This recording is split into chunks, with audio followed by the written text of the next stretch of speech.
Welcome everybody. We're a little bit late, like 10-15 minutes, which is fine for a second day on a conference, I would say. We can get the noise down a little bit. It's a bit noisy here because we have the other breakout rooms close by. We're going to start with the breakout sessions. Would like to introduce with two presentations, one from ALLEGRA, one from ENOS, European Network of Auto Sports. Want to introduce Vanessa Gorgal. Gorgal, it's Spanish basically, right? Yeah, so I probably don't pronounce it well. And Sam Morris, both working for ALLEGRA in Switzerland, although they have offices in Austria, Finland nowadays, Japan, so expanding quite quickly. We're going to talk more about investment in mountain bike infrastructure, measuring the impact, what is the impact socially, economically, and do it right. You can only do it once. It's a lot of money, so better do it in the right way. Make sure you get questions. We're going to do a bit of a discussion afterwards, so save your questions for them. We're going to do the two presentations first, and then we move into the discussion. I'll give the word to, I think, first to you, Vanessa. We have a bit of things are recorded, so we need to move around this thing that's now. How it works. There you go. So?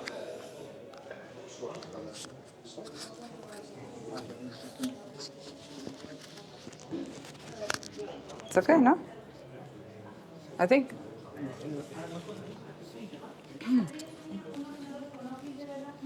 Okay.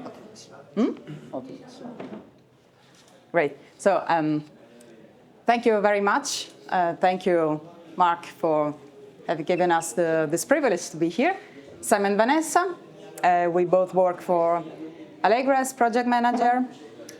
Well, beside his work in ALLEGRA, Sam is also a wonderful bike guide, and he runs a tour operator in France too. And we should have also two other colleagues, Tabea, who works in marketing and communication, and Joel, I don't know if he's here, but he's an amazing... Yeah. I knew that something was... Okay. And yeah, Joel, who is an amazing trail designer. So as we are not sure that all of you know ALLEGRA, just give us 2 minutes to present the company. So important for you to know is that we are specialists in mountain bike development with more than 22 years of experience. And well, basically, why we do what we do, it's because we really believe in a better future, in a better society for ourselves, but also for the next generations. We love, most of us live in rural or even mountain regions, so we love rural regions, and therefore we want really to support them in their economic development. And more generally, we want to make nature more accessible.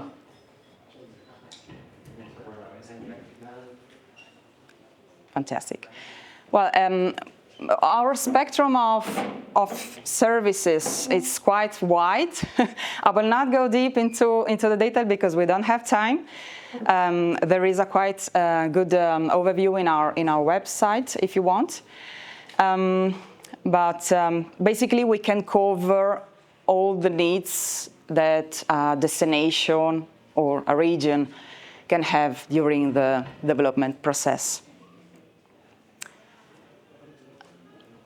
Of course, we do that with a lot of passion, a lot of enthusiasm. You can go ahead. And all this know-how and all this energy conveys then into products. For example, bike trails or hike trails. Yes, we do hike trails too. Or until, I don't know, velo parks or skill centers up gravel roads. So it depends. It can be focused on one product or a combination, a configuration of different products. We have our headquarters in Switzerland, as Mark told before, in Pontresina in Graubünden. But in the last 6-7 years, we began to export the know-how abroad. And nowadays we have Tochtergesellschaft. Bases. Yeah, bases, let's say, in other different countries like Austria, Japan, or Finland for the Nordic countries. Yes, we have by now more than 400 projects, probably even more. Quite 500, maybe 500. Yeah. Oh, related to mountain bike. So yeah, we can say that the combination of expertise, because we have, of course, a multidisciplinary team, and this huge experience give us a quite important place in the scene nowadays. So before to jump into the topic, let us share with us some thoughts just to contextualize the topic. And the question is, why should a destination invest in mountain bike? So the reason why a region or a destination should invest in mountain bike are many. It's a very interesting market segment in the sense that, well, it's not huge, that's true, but it's not a niche anymore. No, we speak between 10 and 50% of the population, depending on the country. It contributes to the deseasonalization. It's correct. Yeah. Yeah. Not to be too dependent on one season. It contributes to the reduction of CO2 emissions, for example, among others.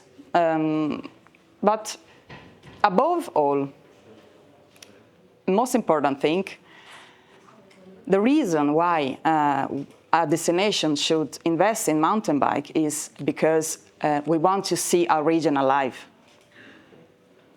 So we want to hear noise, we want to see people laughing, talking, sharing, living, basically.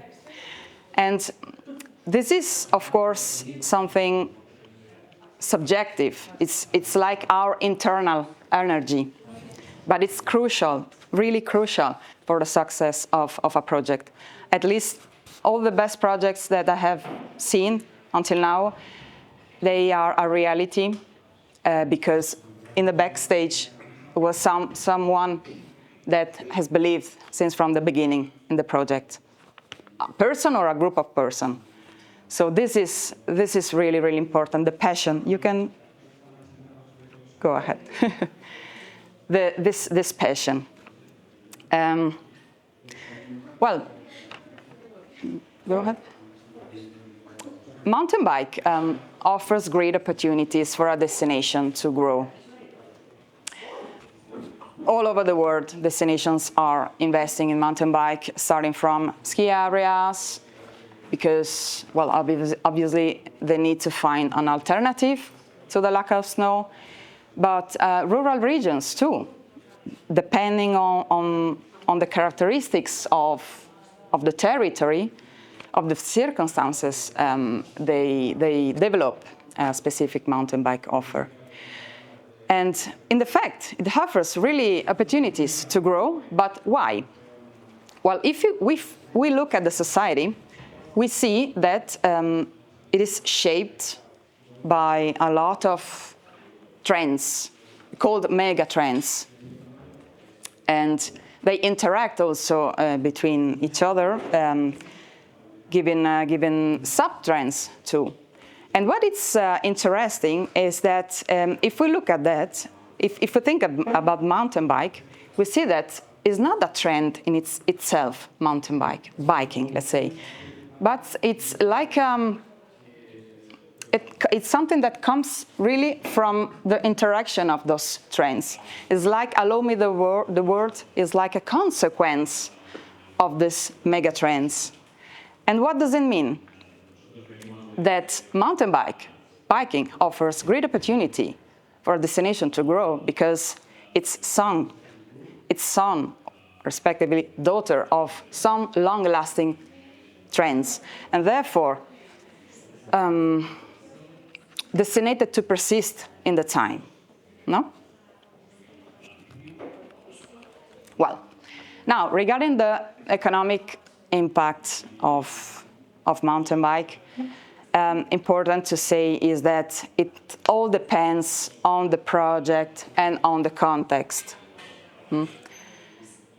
Generally, the more qualitative, target-oriented, accessible mountain bike offer a destination has, and with a good tourist ecosystem around it, the better will this perform, generally. What we know is that biking is nowadays has established itself as an economic force, particularly in countries like Switzerland, Austria, France, Italy, so those countries where the Alps are. And when we talk about the turnover related to mountain bike in those countries, we talk about several millions of euros. Just to give you an idea, just for Switzerland, which is a relatively small country, the turnover related to mountain bike is 300 million Swiss francs per year. So it is a force, it is an economic force. What it's important to say, to keep in mind, is that the economic benefits are generated through services. This is crucial, the key to keep in mind. So without services, there is no benefit. But we know that without a good mountain bike concept, services cannot perform well too, because, well, basically, they are not able to get the critical mass, no? So we start to see that there is a very specific order to follow.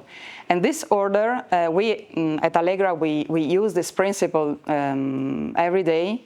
It's something quite easy to resume, if you want, the economic impact from the destination perspective. And this principle is trail, services, and destination.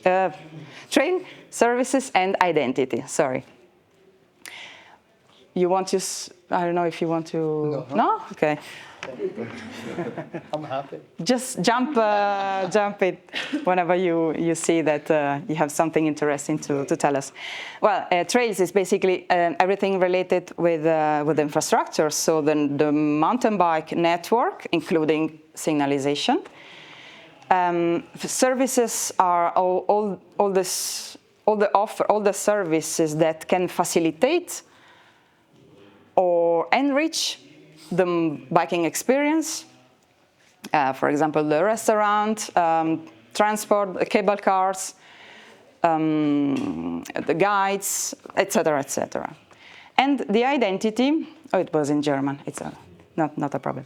The identity we can maybe also resume with a bike culture, or also everything related with the communication inside the destination and outside.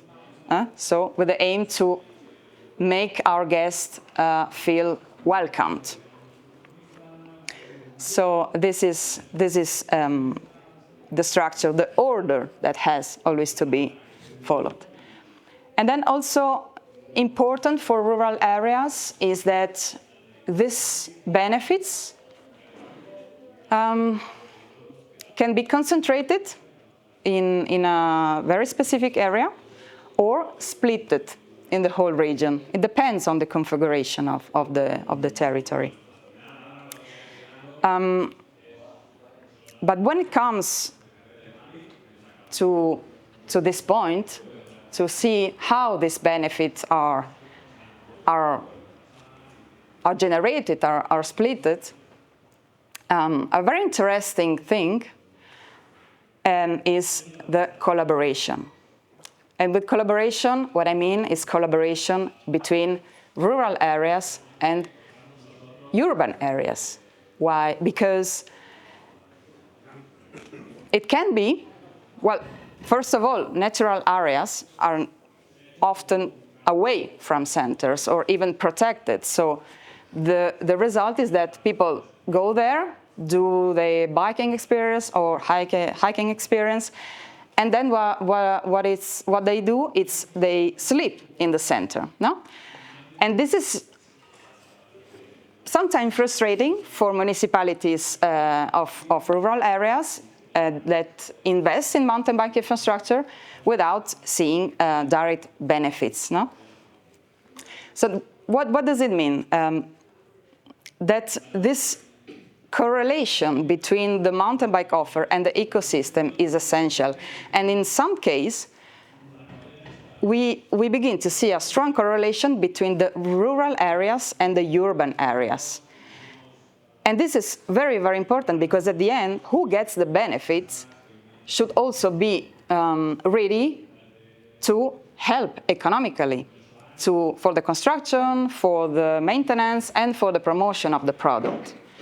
So in this sense, what we think it's crucial for rural areas is collaborate with more urban areas, but centers, let's say, where the whole tourist ecosystem is concentrated. And it is possible. Some of you maybe think, oh, it's like a utopia, no? But no, it's possible. Just to give you an example, a region in the south of Switzerland, called Locarno, Ascona, Locarno, they are a tourist hotspot of Switzerland. 20 years ago, just to make it easy, 20 years ago they had as elements in the positioning, they had the lake, the gelato, ice cream, and a couple of events. Okay, international events, but okay. They already had an outdoor offer, but was something, if you want, complementary. Then, with the time and with the fusion of different tourist offices, including those from remote valleys, they began to understand that they could profit also from each other. No? Yeah, well, to go to the point, nowadays, outdoor is the pillar of the strategy of Ascona and Locarno. So it is possible. Besides the economic impact, what is the social impact? Here again, the start point is that we should be aware that we are in a time where basically what we are searching for is sensations. I'm not a neuroscientist, of course, but if I should resume in a sentence what the situation is that even you have a strong and a clear purpose in life that gives you a structure, that gives you energy, this internal energy, or you search for sensations. It's kind of way to compensate this emptiness, if you want. Philosophical, yeah. I mean, it's understandable. Yeah. Okay. Then there are, of course, a lot of different configurations. It's not only one or the other. There are different configurations.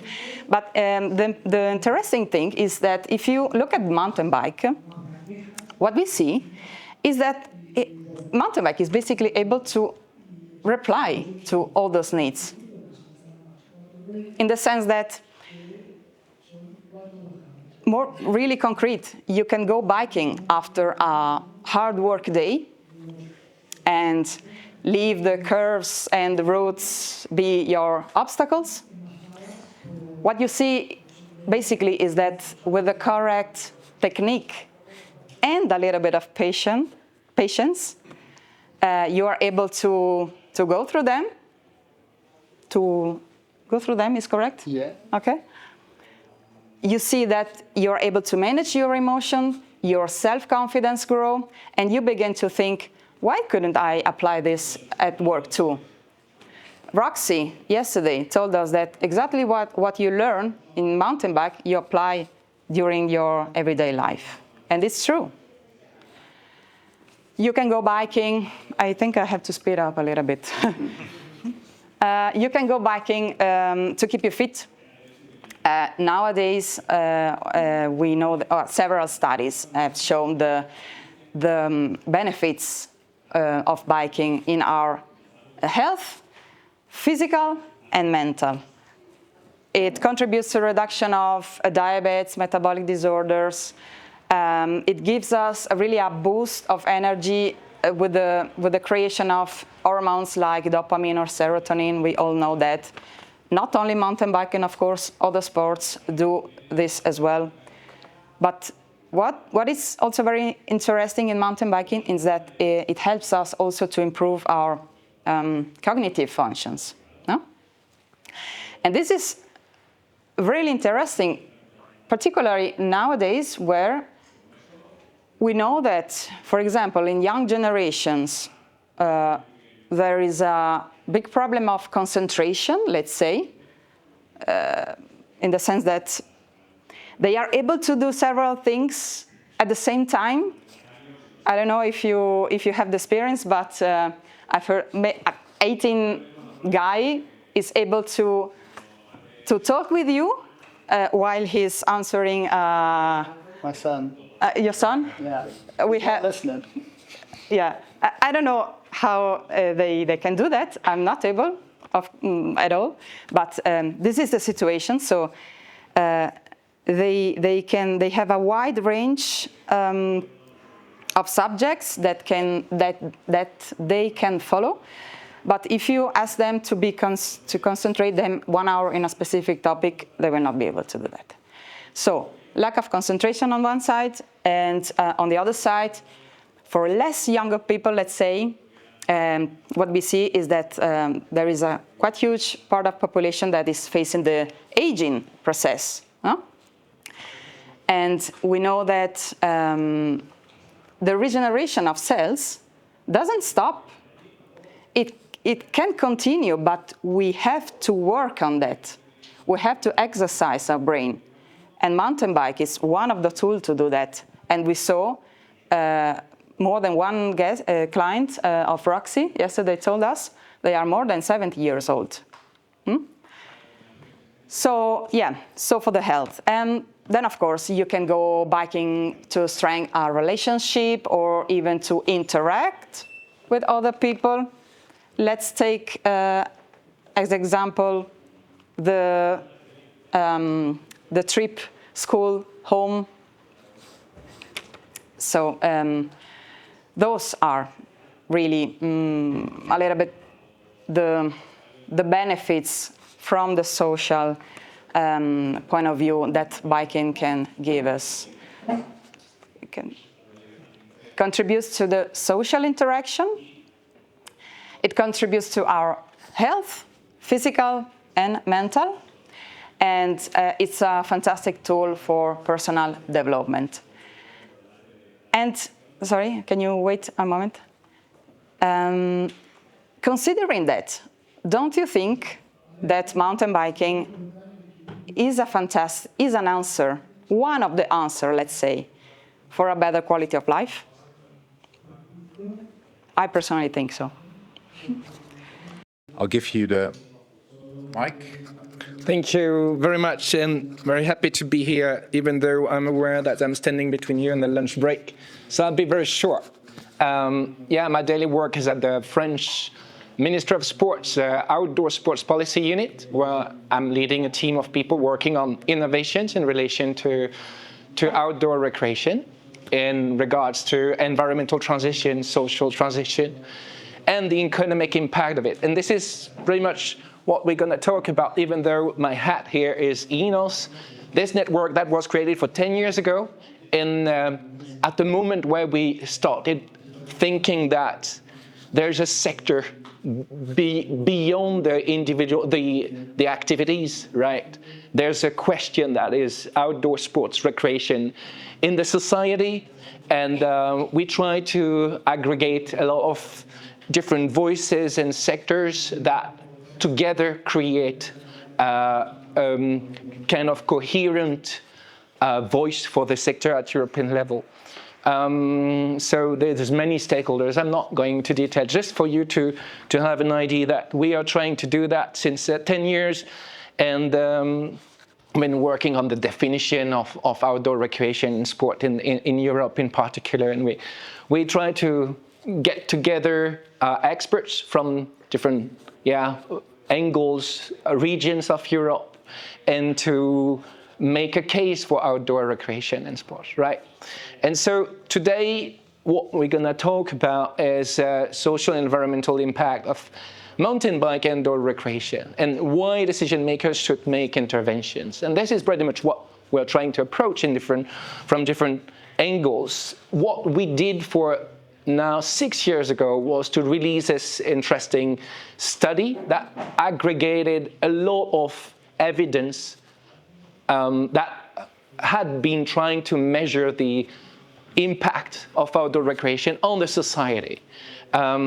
So there's a QR code that you can access here that leads you to the study itself. But in addition to that, out of this project came out a methodology that you can apply to local projects to measure the social return on investment of the project. So it's aggregated, it's evidence-based, and it can be replicated and adapted to your local context. So from this point, we have been also realizing that increasingly the environmental challenges were impacting the way we had to look at this impact. And so I will very quickly tell that, our relationship to the ecosystems when we practice outdoor recreation has been increasingly something that we had been looking at, and how we look at the quiet areas and all that. It's also part of the impact, right? So we had a second project called the Sea Project. When we looked at that, we looked at individual activities or specific activities like mountain biking. You cannot see a lot of things, but I invite you to have a look at the Sea Project to find out what has been done and what can be done, and also to come to this conclusion that the mountain biking sector have already paved a significant path when it comes to environment transition. And my point here, I will make it very short, is you can pioneer this approach to environmental transition and the way you look at, for instance, close to home trails and how you can attract people from busy areas that are very sensitive is, to my mind, very, it's a great example that needs to be spread. So you can be proud of the work that you're doing as a sector. And every sector needs to do its part. And we ultimately, economy leads a society in decision-making to a quite large extent. We can recognize that. But this is a fundament. The ground is our relationship to nature. So we always have to keep that in mind, that without nature, our sector is nothing, right? And we need to look beyond climate impact, ecosystem impact, and increasingly look at the planet boundaries and all that. So it's quite complicated because biodiversity issues are far more complicated than climate issues to address, to understand, right? So it is something that we need to look at. But as much as we need to look at the impact that we're doing, we also need to be proud and to recognize the role of outdoor recreation in a society that is much more disconnected from nature than ever before. Right? the inner dimension of sustainability that Tom talked probably about quite a lot yesterday. I didn't attend his presentation, but that message needs to be sent and to a large audience as well when we talk about the environment. But I won't focus on that today. I will try to focus on how we work, how we make these impact. We are all convinced here in this room that, yeah, it brings positive positive things to the society. But how do we get this recognized? So as much as we need to continue to embrace and pioneer environmental transition with the lot project that we were talking about, there's a lot of things happening. There are key takeaways from this work telling that we need to continue engaging with the people dealing with the environmental sector, right? So this is part of the work that we're doing together. IMBA and INOS actively work on a project called Connect, where we try to deliver guidance to local communities when they want to work together with people at making decisions on access to nature, right? But my second point now is that we increasingly need to turn the evidence that we have into policymaking to support practice interventions, right?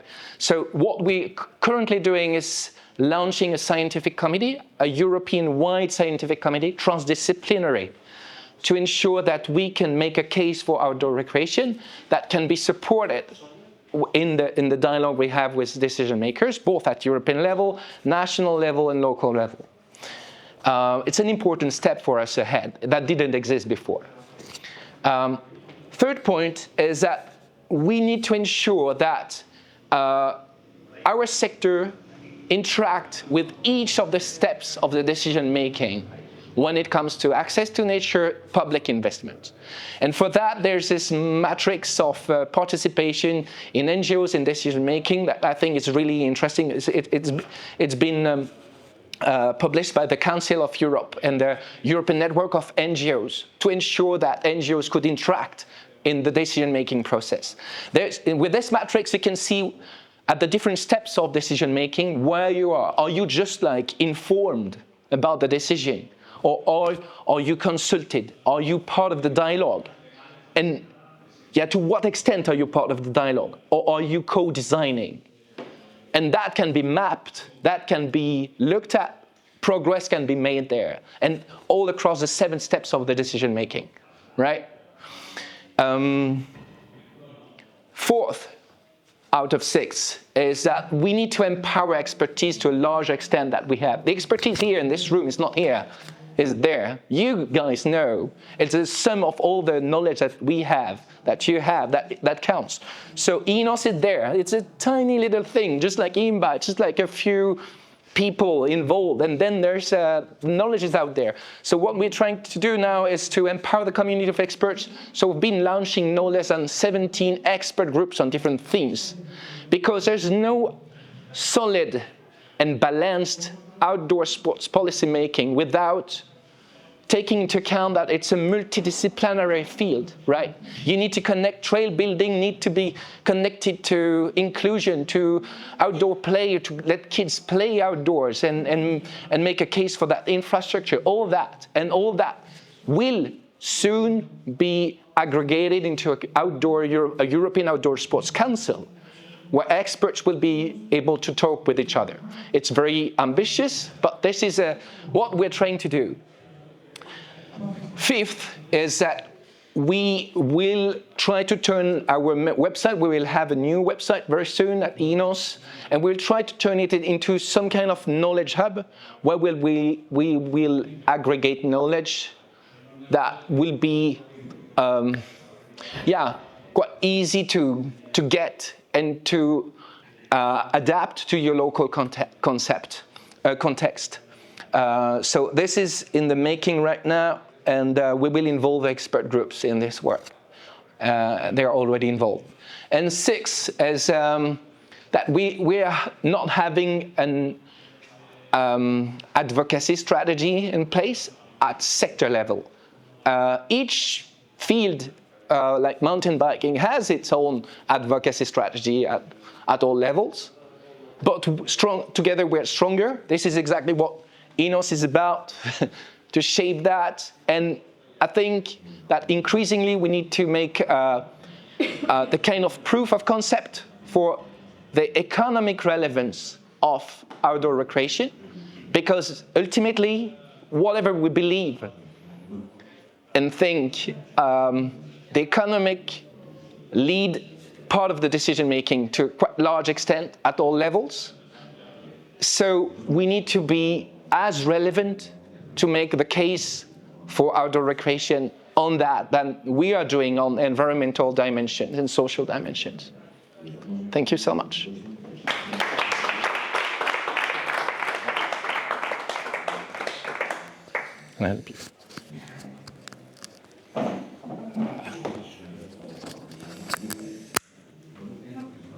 Thank you, Benjamin, for taking us with you on the ENOS journey and the ambition, etc.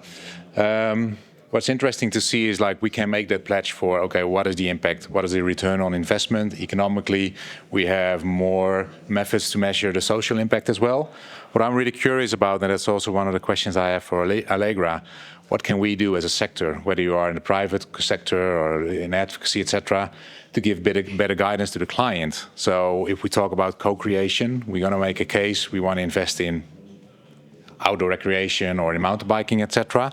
Is there any kind of methodology that you are kind of almost educating the client to make an informed decision and make that investment right, and also linked to the kind of objectives that they have? Because it's quite easy, you can be the consultant and you can say you have to do it like this or that, but it's much stronger if a governmental body or a municipality kind of understands it itself. What are the needs from our residents, or in terms of the economic development that we need to have in this kind of region?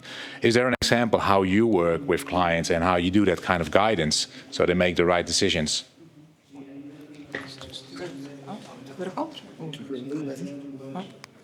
Hello? Yeah, it's just for the recording. So, first of all, to calculate the global impact of mountain bike in a society from the different perspective is not simple. It's not simple because there are so many things that cannot be monetarized or monitored. That it's not easy to give a complete answer. Saying that, we are not also finance experts in the sense that we're not able to calculate exactly if something would be rentable when and with conditions, but we do have good tools that allows our clients to do projections, or in other words, to have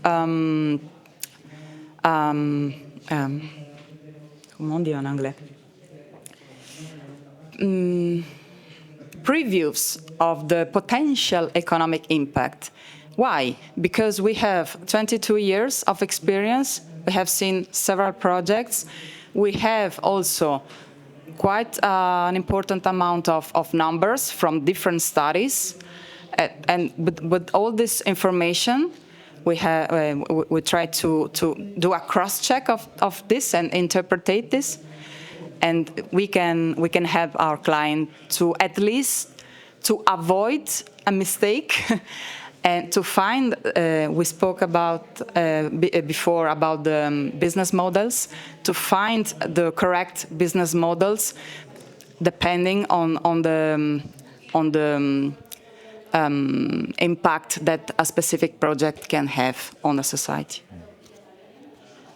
And I'll add something just sort of back at a very simplistic level too. Just remember that decision making, and we've seen this with several elections internationally over the last few years, it happens on an emotional level, not a rational level. We create these arguments, and they're very important to justify our decisions, but often they retrospectively justify decisions that have been made on an emotional level. So if you want to get people, local politicians to back biking, put them on a bike. Like, just take them mountain biking, because the reason we love mountain biking is not, I didn't get into biking because at 5 years old I thought it might have mental health benefits, or I thought it might be great for my health, or I thought it might be helping my community or reducing CO2 emissions. I ride a bike because I love riding a bike. And that's how decisions get made. It's by people seeing, it's that excitement, and it's similar to the excitement that you see in local politicians when we sort of talk, because all these funding it's generally public funding that we're going for. So we're having to go through Conseil Municipal, we're having to go through that kind of structure.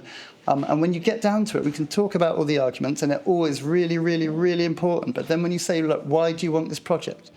They'll say, because, you know, where I live in the Alps, it's a lot of skiing, and skiing's kind of, you know, the future's not rosy for skiing.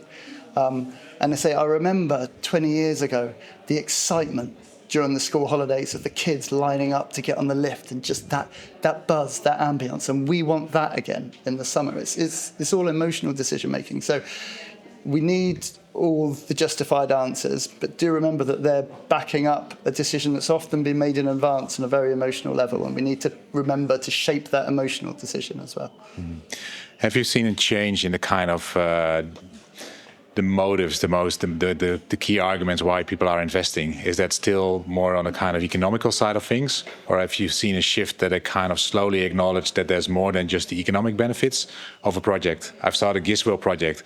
I don't really think, that's my gut feeling, that was done for economical reasons. I guess, you know, you create something for your own population. Is that slowly? Do we slowly see a bit of a change in that? It's not only purely focusing on the economical side of things. Well,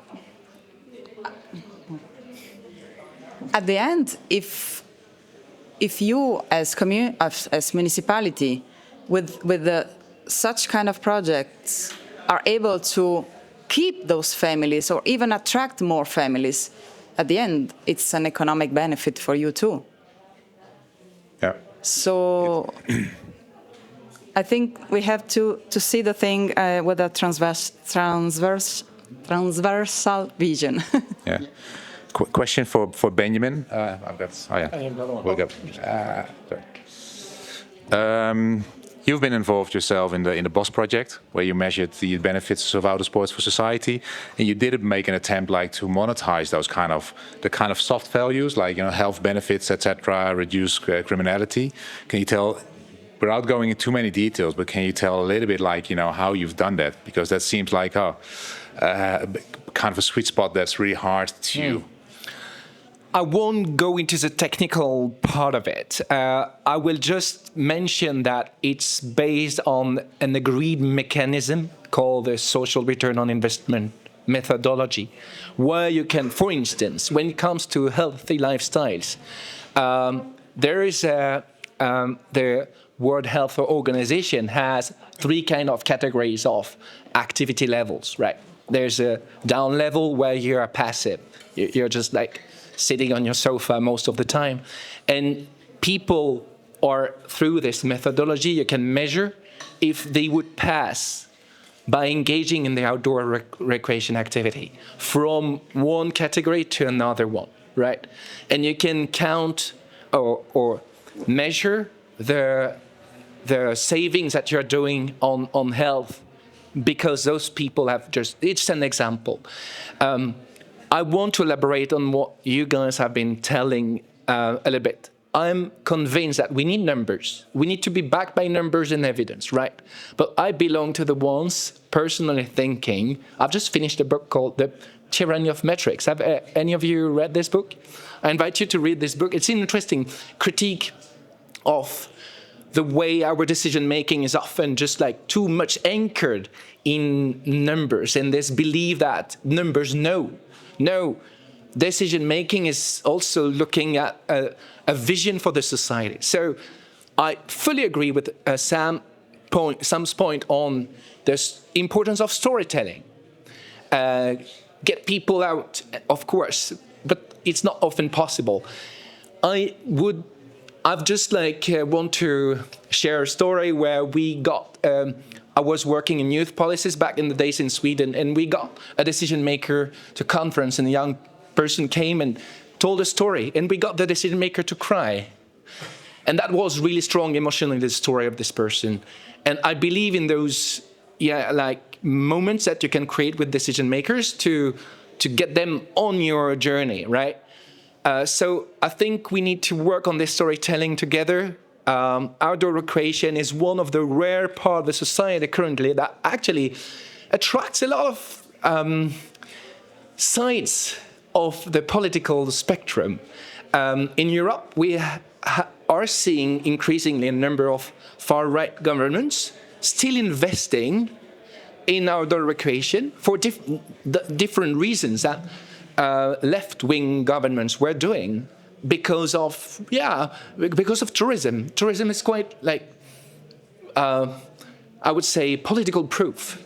You can make a case out of it. So we need to make our case robust to go through the different direction that countries or local governments are making. Thank you. Yeah. So any questions in the audience before I forget? Because we don't have that much time for either Allegra or Benjamin. Just quickly, Yeah. as you mentioned. Thanks. Quickly, as you mentioned before, the social economic impact of specific activity related, according to Anna Kleisner, I don't know if you know her, from Econ in Austria, the social return on investment of biking is up to 14.5. So that means that from exactly.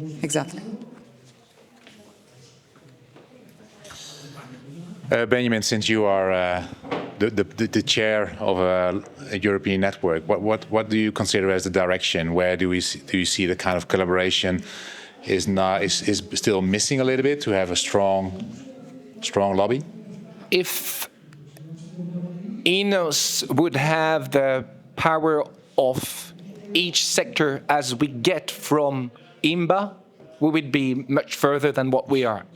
So I think INOS and IMBA can still create a dynamic that can be reproduced if we get other sectors to support us. In particular, I'm thinking about the industry, the broad outdoor recreation industry, to cooperate to a large extent, but also mountaineering, but also look at the broader spectrum of outdoor recreation. Not only the active, but look at us. We are very similar. We're on the same age group, same kind of socio-economic background. If we broaden a bit the scope, we will be stronger in our story. Our case will be stronger. Just a question for... Thank you, Benjamin and Valeria. Just a quick question. Totally agree. I know I come from a numbers type of development, and we kind of passed already the point of push. We in Australia, we are already in full-on steam ahead supporting outdoors activities as a tool. After my presentation yesterday, I joined the Spanish team about the future of Spanish mountain biking. There was a bit of a need for direction, and Ineos was I was looking at that chart that shows the steps, shows the path ahead. ALLEGRA has a lot of really good numbers and years of experience. Those numbers combined with Ineos' base, and probably not only ALLEGRA, but other companies can bring those numbers and bring those case studies and that hero destination. Again, numbers alone don't do it, but the storytelling of a location that is a success, it's a very strong component, and it will lead Spanish communities to follow a path and develop. Australian development, took one extremely economical focus, less of a social focus, which by default it kind of developed the social area anyway, but that was not the aim. I have seen European developments purely focus on the social elements rather than the economical, which is support the community. Yes, one is too much, one is too little, and I think it needs an environment where everything can host that concentration. So I don't know your opinion about that.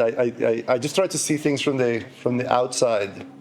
And that brings a lot of value. I just want to comment on that. As much as I think that we need a European network, I think we need a global network to think about and take a step back on our model to be able to answer to what is the European model of outdoor recreation. It will be different from other continents, right? So we need voices like that increasingly. And also because of the challenge that we are having ahead of us are systemic. We need to move between scales when we think about our footprint. We cannot just look at the local footprint. So the inner dimension of sustainability is a global view we have on the impact we have on the ecosystems, right? So we need to connect all that. So I'm so happy that our network is an organic network when we have local association as much as networks like IMBA. And yeah, I'm just looking forward to the next step together. There was an interesting, really short sentence in the ALLEGRA presentation about balanced investments, but also critical mass. You know, and where is that kind of tipping point? What do you need? How many people do you need to reach to be able to say, yeah, this has been a good investment? And I guess, you know, I'm not expecting an answer of it, but it was interesting that you mentioned it because it's probably part of a talking point with, you know, stakeholders, with clients, with governments, etc. Is there any kind of like, I guess you have no calculation model in place, but if you mention it while being at a client, you need to have a certain idea what you know. I'll give you. Oh, sorry, come on here. Yeah, because you get asked the question all the time, and whilst I say that decisions get made emotionally, it's so true that they then get justified. Like, sort of, we can make these qualitative decisions, but it's quantitative arguments that back them up and help more decisions get made behind it.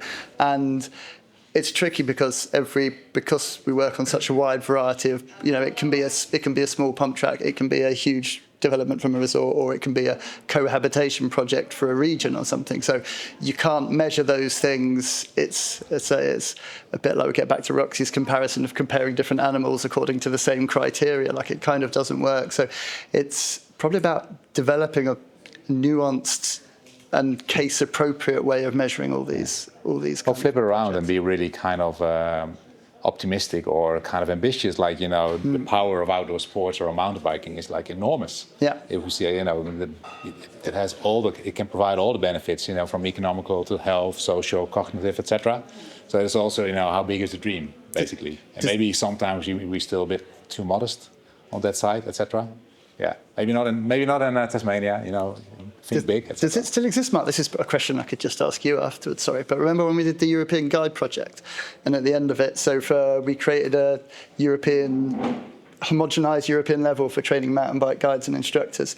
And it was a Erasmus Plus funded project. And at the end of it, between all the different members, we created 500,000 extra days on bikes for people, basically, which was pretty cool. But even that, I was pretty impressed with that number, and I thought that was super cool. But there was a model at the time that the Commission had available to us where we could plug in like an extra active session, and it gave you, I mean, it was kind of oversimplistic because it gave you a number for how much that was. A really abstract kind of thing to convince any kind. But it's great leverage though, because it's like, right, if you put this many people on bikes, well, it will cost you this much less in hospitals, you know, like it will cost you this much less in sort of time off work because people are actually healthy. That was kind of a good example of retrospective leverage, I think, through statistics. Yeah. Kathy. That's why you're here. There is one impact that we haven't talked about and that I'm very interested in talking a tiny bit is, so you're saying ALLEGRA has been existing for 22 years, INOS has been booming as well lately. I've seen you, Sam, and you, Benjamin, in other roles, in other jobs before, and we are all meeting again back with new roles and new titles and new stuff. So it's a two-part question is, do you know how many jobs you have created over the years? How many new jobs regarding towards mountain biking, towards building? And that question was created because I saw that you have something called ALLEGRA Academy, and I don't know if it's linked or not, but basically this is where my question is coming from.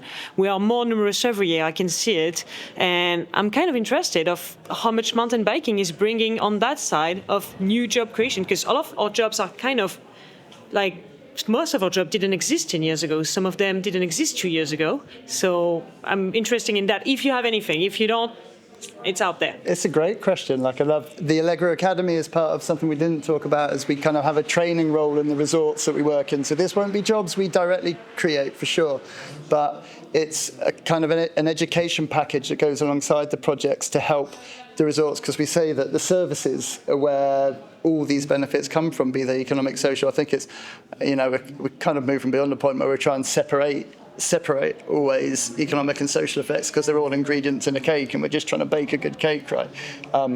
Yeah, so the ALLEGRA Academy is where we really help these services. It does a lot of things. It trains trail builders as well, but it also trains hoteliers, restaurateurs, people that work in all the economy around, and local residents as well. You can kind of pick and choose your lessons to really make the most out of the investment so that everybody really gets to benefit from it. I think that's where a lot of the sustainability of the projects comes from, is the fact that the idea is you have to spread that benefit through the community. And so long as you're doing that, you're doing well. So I have no idea how we measure any job creation there. Me, myself, I don't know. I've definitely kept some hospitals in business, I think, over the years. That's probably my main contribution to society, is accident and emergency wards. I feel we're definitely not done with the discussion. Although the other session is finished as well, we need to move to lunch and it's going to be really loud, etc. So it's not too easy anymore to be part of the discussion. Thank you for the contribution. Food for thought for the future. Thank you, Benjamin. And we're having lunch the same place as yesterday.